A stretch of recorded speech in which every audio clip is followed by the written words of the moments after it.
Big Boss season 2 title வின்னரான actress ரித்திகாக்கு engagement ஆயிருக்கு. மேலும் அவங்களோட என்கேஜ்மெண்ட் பிக்சர்ஸ், வீடியோஸ் எல்லாமே அவங்க சோஷியல் மீடியாவில் ஷேர் பண்ணியிருக்காங்க. ரித்திகா பிக் பாஸ் மூலமாக தான் பாப்புலர் ஆயிருந்தாங்க. அதுக்கு முன்னாடி சில படங்களில் நடிச்சிருந்தாலுமே பிக் பாஸ் மூலமாக தான் அவங்க ரொம்ப பாப்புலர் ஆயிருந்தாங்க அப்படின்னு சொல்லலாம். பிக் பாஸ்க்கு அப்புறமா அவங்களுக்கு பெருசாக எந்த ஒரு பட வாய்ப்பும் கிடைக்கவே இல்லை. ஆனால் லாஸ்ட் 2 இயர்ஸாக நிறைய மூவிஸில் கமிட் ஆகி நடிச்சிட்டு இருக்காங்க. இப்போ கூட கடைசி உலக போரின் கடைசி குண்டு அப்படின்ற படத்தில் நடிச்சு முடிச்சிருக்காங்க. மேலும் தீபாவளி போனஸ் அப்படின்ற படத்துலையும் நடிச்சிருக்காங்க.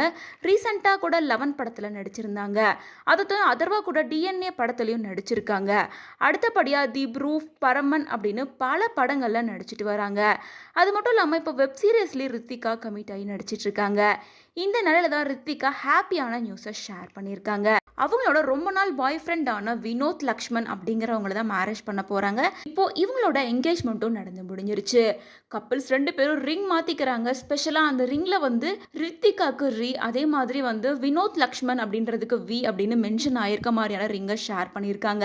மேலும் எங்களோட என்கேஜ்மெண்ட் நடந்து முடிஞ்சிருச்சு அப்படின்னு மென்ஷன் பண்ணி இந்த பிக்சரை ஷேர் பண்ணதுக்கு அப்புறமா ஃபேன்ஸ் பலருமே ரித்திகாக்கு அவங்களோட வாழ்த்துக்களை சொல்லிட்டு இருக்காங்க. அதோட சீக்கிரமா வெட்டிங் டேட்டை அனௌன்ஸ் பண்ணுங்க அப்படின்னு ரெக்வஸ்டும் பண்ணிட்டு வராங்க. ஆக்ட்ரஸ் ரித்திகா பிக் பாஸ்க்கு அப்புறமா பெருசா எந்த வாய்ப்பும் இல்லாம இருந்தாங்க. லாஸ்ட் 2 இயர்ஸாக தான் அவங்களுக்கு வாய்ப்பு வந்துட்டு இருக்கு. அதே நேரம் இப்போ அவங்களுக்கு 32 வயசு ஆகுது. ஸோ இந்த டைம்ல இவங்க மேரேஜ் பண்ணியிருக்காங்க. தொடர்ந்து கரியரை கண்டினியூ பண்ணுவாங்களா அல்லது மேரேஜ் லைஃப்குள்ளே டோட்டலாக போயிடுவாங்களா அப்படிங்கிறத வெயிட் பண்ணி தான் பார்க்கணும்.